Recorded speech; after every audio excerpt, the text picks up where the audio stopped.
Now, the second question, it may be simply answered by the first panelist, but again, we'll feel free to expand. Rich, I'll start with you.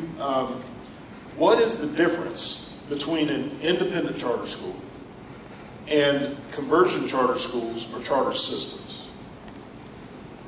Well, first of all, I say there is an extremely big difference. Let's start with let's work our way backwards.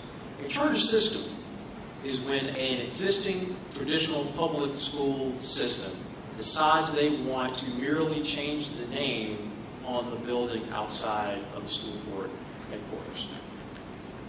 They go from being the ABC Public School Board to the ABC Public Charter School Board.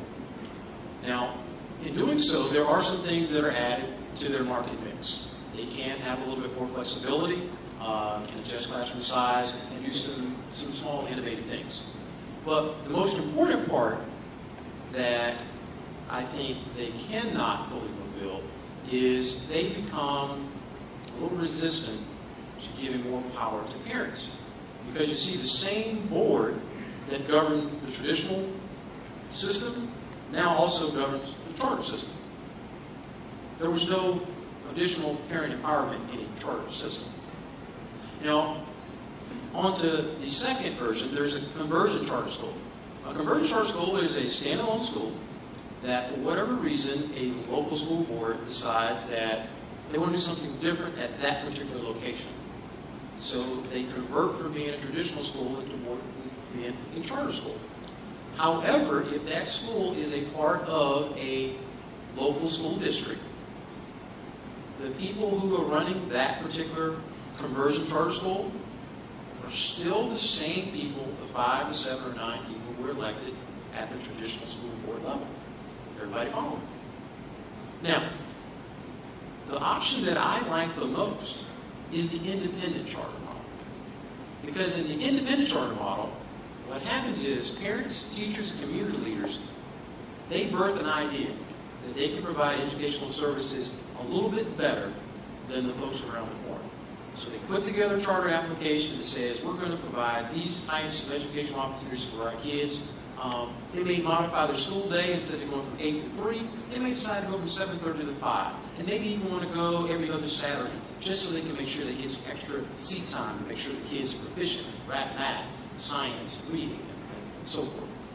The independent charter school, because it is made up of parent, teachers, and community leaders, has the flexibility to respond on a dime to the needs of those parents.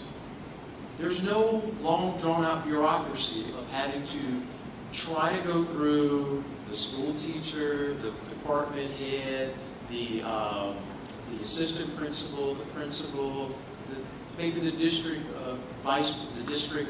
deputy superintendent. There's no big hierarchy. There's the parents, there's the principal, there's the board. So if they decide to do something different in an independent charter school, the chain of command is a lot more fluid.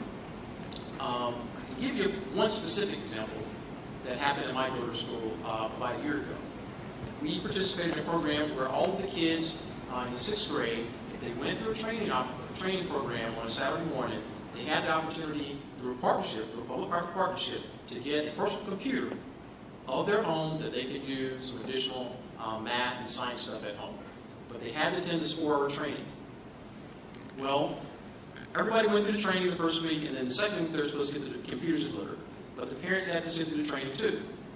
Well, a lot of the parents sat there in the meeting and they were very, impressed with the number of programs that were on the computer. But then a question appeared. One parent asked, do these computers have the program Study Island, which was a tutorial program that people use for their standardized test? And the principal said no, but it's had a lot of other good stuff. And he went on to talk some more. Then, about 5 minutes go by, another hand popped up. He said, excuse me, Mr. Chang, but where can we find out how to get this program? And he said, well, it's something that actually the district provides, but you can't get access to it individually. Okay? About 3 minutes go by, another hand goes up. Well, Mr. Chang, if we wanted to buy this, who will we talk to and how much would it cost? In that instant, the principal of our school stopped dead in his tracks. He said, okay, by show of hands, how many people would like to have Study Island access on these computers? And pretty much about 80–90% of the room raised their hand.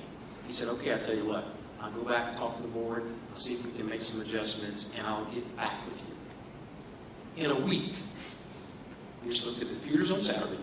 By Thursday afternoon, all the entire sixth graders got the username and password for Study Island.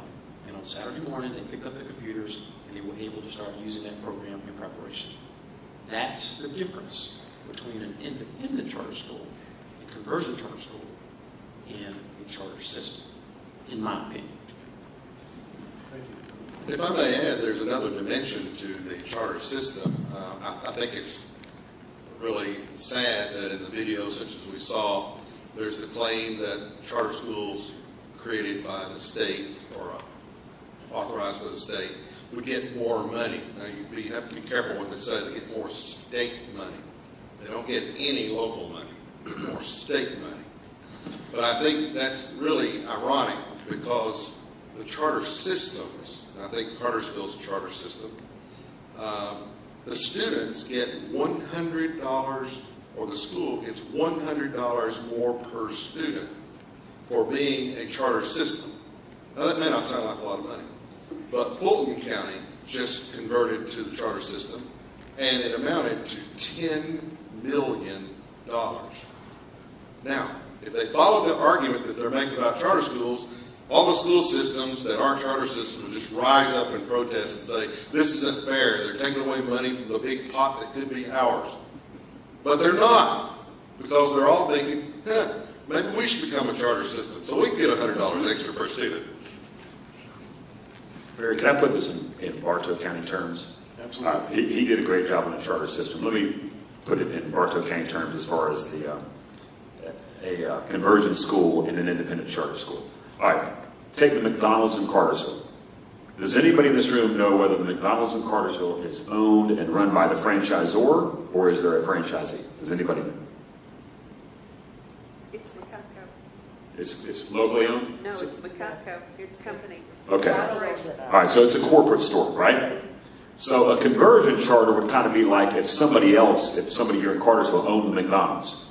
Now that may do a little bit better job because they're working it as the independent person than a corporately owned store. But I would hazard a guess that most of the McDonald's you walk into, or most of the Burger Kings or whatever, you have no idea whether it's a corporate store or whether it's independently owned. Now the four-way, we all know that the four-way, that's like an independent charter. Because there are no other four-ways. There's one four-way.